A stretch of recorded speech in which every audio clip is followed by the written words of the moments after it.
Si vous avez toujours rêvé d'importer depuis un autre pays, que ce soit en Chine, à Dubaï ou en Turquie, pour pouvoir faire des bénéfices, vous êtes sur la bonne vidéo.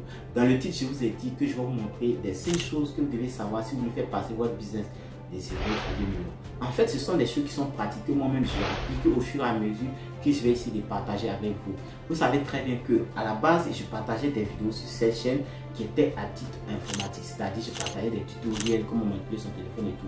Mais j'ai totalement abandonné. Donc, quand j'avais abandonné, sachez très bien que je testais des business que je vais essayer de partager au fur et à mesure sur la chaîne. Donc, si vous ne voulez rien rater, n'oubliez surtout pas de vous abonner et d'activer la cloche des notifications. Cette vidéo est une vidéo que je devais faire depuis longtemps. Pourquoi? Parce que je crois que si j'avais essayé de faire des vidéos au fur et à mesure que je souhaite, ça allait beaucoup aider plus de personnes. Je ne sais pas si ça allait être ennuyant, mais je crois que il n'est jamais tard et je suis sûr que cette vidéo va vous plaire. La chose numéro 1 que vous devez savoir si vous voulez faire passer votre business à l'étape supérieure, c'est votre mindset. Le mindset, c'est le début de tout. Qu'est-ce que vous soyez e-commerçant, du moins professionnel, qu'importe le domaine, si vous décidez quelque chose, vous allez pouvoir le faire. En fait, mon histoire est le suivant.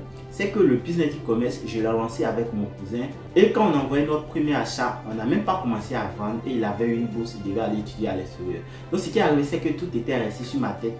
Et malheureusement, ce qui m'est arrivé, c'est que dans les 5 articles qu'on avait envoyés, c'est 2 qui marchaient. Au fait, le business d'e-commerce est tellement bizarre, c'est que souvent, les gens vont voir que vous faites beaucoup de ventes. Mais imaginez que vous faites un achat de 1 million et que vous ne vendez que 300 000. Bien sûr, les articles sortent, mais ce que les gens ne sentent pas, c'est que vous mourrez à petit feu. Donc, ce qui est arrivé, c'est que j'ai tout arrêté. YouTube, infographie. La seule chose que j'ai accepté, c'est 2 contrats de community management pour pouvoir payer mon loyer et pouvoir me concentrer sur le business d'e-commerce. Et je crois que après des mois d'échecs, que j'essaie de partager pour que ça puisse aider d'autres personnes. Parce que souvent quand on arrive sur YouTube, on n'a que des vidéos des gens qui réussissent, des gens qui ne font jamais d'erreurs. Je vous assure que vous aussi, vous avez fait des erreurs ou que vous faites des erreurs. Ce n'est que le début. Je vous assure que ce n'est que le début. Rendez-vous au sommet. Donc le début, c'est le mindset. Quand vous avez le mindset, qu'importe la manière dont les choses vont se passer au début, vous allez devoir vous battre. Donc si vous êtes vraiment dans le business d'e-commerce et que vous voulez aller loin, vous devez avoir le mindset de gagnant. Vous ne devez pas abandonner au premier problème. Vous ne devez pas abandonner parce que telle chose est arrivée, parce que tel livre a fait perdre mon colis, ou parce que ma publicité Facebook ne marche plus, ou parce que Facebook a bloqué mon compte publicitaire, ou parce que vous devez savoir que ça peut marcher. Si ça marche pour X, ça peut marcher pour Y. Peut-être que ça va prendre le temps, mais ça va marcher. Je crois que c'est la première chose qu'il faut savoir. Et je sais qu'avec ça, vous allez vraiment vous en sortir. La deuxième chose que je voulais partager avec vous, c'est de tester. Si vous avez écouté, ma première chose était que j'avais importé, c'était 2 des produits du marché. Donc imaginez que si on avait importé au minimum 2 ou 3 pour tester, on allait savoir que ça n'allait pas marcher et on allait laisser, mais on a investi beaucoup. Mais ce n'est pas pour autant qu'on va pleurer. Donc ce que vous devez savoir ici, c'est que si vous voulez vendre dans votre pays et faire des marges sans testing, vous allez avoir des problèmes. Pourquoi? Le testing, par exemple, c'est d'importer 5 des articles que nous voulons vendre en Afrique. Et une fois que vous importez les 5, vous allez vraiment tester chaque, voir les couleurs, voir si ça ne se casse pas, voir si ça ne se dégrade pas, voir si ça sort, voir à quel segment cible le produit peut être vendu, à quel prix et tout. Si le produit, déjà, le produit est temps, donc ça vous permet vraiment de savoir tout. En fait, quand vous allez faire du testing, le testing va vous permettre de faire quoi? Va vous permettre de savoir si vous devez importer encore, combien vous serez prêt à investir. Donc sans testing, vous n'allez rien faire. Et je crois que dans les articles qu'on avait importés au début, dans les 5, c'était 2 articles qui sortaient. Il y a un article qui était l'article phare. À l'époque, j'étais parmi les premiers qui importaient. Et donc, ça m'a sauvé beaucoup. Et c'est grâce à cet article-là que j'ai su me relever. Sans cet article, peut-être cette vidéo n'allait pas voir le jour. Je ne sais même pas. Je crois que sans testing, ça allait vraiment chauffer. Et je crois que le rêve du débutant, c'est de voir un article qui est sur Alibaba, qui est sur Shine, qui est sur 1680, qui est sur AliExpress et d'importer le produit sans imagination, sans analyse, sans testing. Je crois que vraiment c'est une erreur de débutant. La chose numéro 3 que vous devez savoir, vous devez avoir d'autres fournisseurs après vos fournisseurs qui sont à l'extérieur. Quand je parle des fournisseurs qui sont à l'extérieur, je parle des fournisseurs qui sont en Chine, en Turquie ou qui sont à Dubaï. En fait, vous devez faire en sorte d'avoir des fournisseurs aussi dans votre pays. Je ne sais pas ce que vous vendez, je ne sais pas comment vous allez vous arranger. Par exemple, moi je suis en Côte d'Ivoire, principalement à Abidjan. Ce que je sais, c'est qu'à Djamé, nous avons plusieurs fournisseurs, de plusieurs articles différents. En fait, ce que j'ai eu, c'est que quand on importait les articles qui ne marchaient pas, ce qui m'a sauvé à un moment, c'est qu'il y a une de mes grandes sœurs qui m'avait recommandé un autre fournisseur qui était à Djamé. Donc du coup, quand je suis parti chez lui, je suis allé prendre des articles et j'ai ajouté sur les articles que j'avais envoyés avec mon cousin. Et comme ces articles-là marchaient et que le fournisseur était à Djamé, donc du coup, je me ravitaillais depuis à Djamé ou aussi depuis la Chine. Après ça, j'ai lancé des formations qui ont pas mal marché. Même j'ai publié les vidéos sur la chaîne. Donc pour ceux qui veulent acheter en Chine, vous avez une formation complète qui est sur la chaîne que vous pouvez suivre. Donc ce que j'ai fait, c'est que comme j'avais un fournisseur à Djamé, qu'est-ce que je faisais? Je me levais le matin, je partais le voir. Et puis bon, on échangeait et tout et tout. Et c'était pas le seul, j'avais plusieurs fournisseurs. Donc quand j'avais des clients de chaussures, je savais qui contacter le matin afin de faire des livraisons. Quand j'avais des commandes de temps et temps. Et c'est au fur et à mesure que j'ai su comment il fallait que j'oriente mon cerveau. Qu'est-ce que je devais importer en Chine? À quel moment je devais importer par bateau? À quel moment je devais importer par avion? Et c'est là que vient la troisième chose ou la quatrième chose, la formation ou l'information.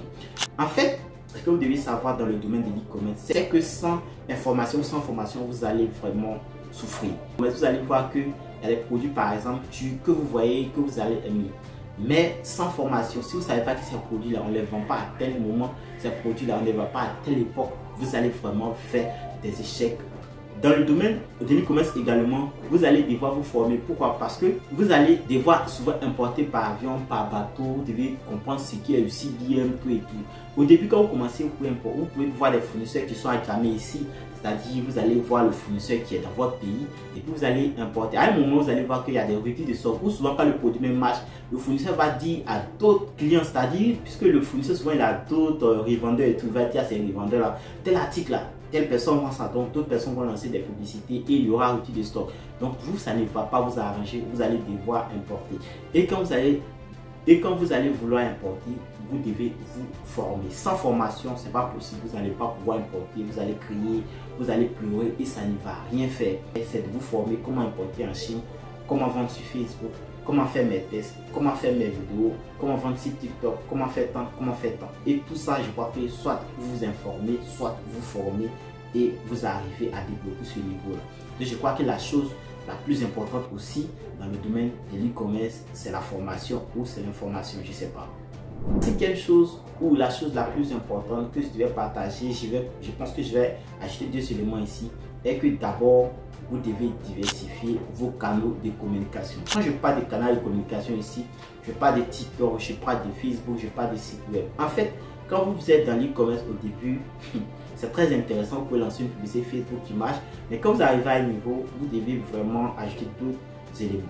À l'instar de TikTok, moi je recommande aujourd'hui TikTok, c'est un moteur de recherche et puis ça envoie des clients. Je crois que si vous lancez une vidéo qui a vraiment cartonné, si c'est un produit qui vient d'arriver, vous pouvez avoir rupture de stock en moins de 24 heures. En fait, quand vous postez la vidéo sur TikTok, dans les 12 heures, je ne sais pas comment ça se passe. J'ai lancé une vidéo une fois et quand ça m'est arrivé, moi je ne croyais pas. En moins de 1 heure, vous pouvez avoir dit comment, vous ne savez même pas comment ça se passe. Mais ce que je sais, c'est que vous devez ajouter. Donc, je crois que c'est pourquoi j'ai essayé d'ajouter ça aussi dans la vidéo. Donc, essayez de diversifier vos canaux de communication. Si vous avez posté sur Facebook et que vous avez géré vos publicités sur Facebook, pour le moment que vous maîtrisez que Facebook, essayez de vous renseigner comment lancer des publicités sur TikTok. Et aussi publier sur TikTok. Aussi, si vous avez de l'argent, ce que je vous recommande vraiment à faire, c'est de créer un site web. En fait, le site web va vraiment faciliter le travail. Vous avez simplement qu'à mettre les informations dessus, à mettre le produit et une fois qu'il y a des commandes, vous serez notifié par mail qu'une commande est effectuée. Vous pouvez le faire avec WordPress et là maintenant vous allez acheminer le produit vers le client ou bien vers le prospect avant qu'il devienne client. Donc je crois que vraiment c'est une chose qui est très importante, c'est de diversifier ses canaux de communication. Quand on débute, il n'y a pas de problème, vous pouvez vous concentrer sur Facebook. Mais à un moment, vous devez diversifier vos canaux, vous devez utiliser TikTok, tester pour voir, parce qu'on ne sait jamais. Aujourd'hui, je crois que tous vous le savez, vous pouvez vous lever le matin, puis Facebook bug, vous pouvez vous lever le matin, puis TikTok bug. Bon, je n'ai pas encore vu TikTok, mais c'est une réalité qui peut arriver. Donc, essayez de diversifier vos canaux de communication pour minimiser les risques et les bannissements. Et aussi, je crois que la chose la plus importante aussi que je voulais ajouter, mais je vais mettre ça en 5e ou bien en 6e si vous voulez, c'est que sachez laisser le produit au bon moment. Si un produit que vous avez vendu au début faisait ravage, arrivé à un moment si ce produit ne marche plus, laissez le produit, cherchez un autre produit, avancez. C'est le business, ne pleurez pas, même si vous pleurez, pleurez seul et puis essuyez les larmes, venez et puis reprenez. likez la vidéo parce que ça va me permettre de savoir que cette vidéo vous a plu et que nous pouvons reproduire les mêmes contenus, ce type de contenu, et là ça va nous aider. Si moi je m'asseoir et vous expliquer mon histoire aujourd'hui, je crois que c'est une histoire qui sera grande et demain on pourra la raconter plus parce qu'on a eu des échecs, on s'est battu, on s'est relevé, ainsi de suite. Aujourd'hui on commence à faire des petits bénéfices. Aujourd'hui je vous promets qu'avec le business de vente en ligne, le business en ligne, vous pouvez vous en sortir. Donc si cette vidéo vous a plu, n'oubliez surtout pas de la liker, n'oubliez surtout pas de la partager pour ne pas manquer les prochaines vidéos aussi. N'oubliez surtout pas de vous abonner.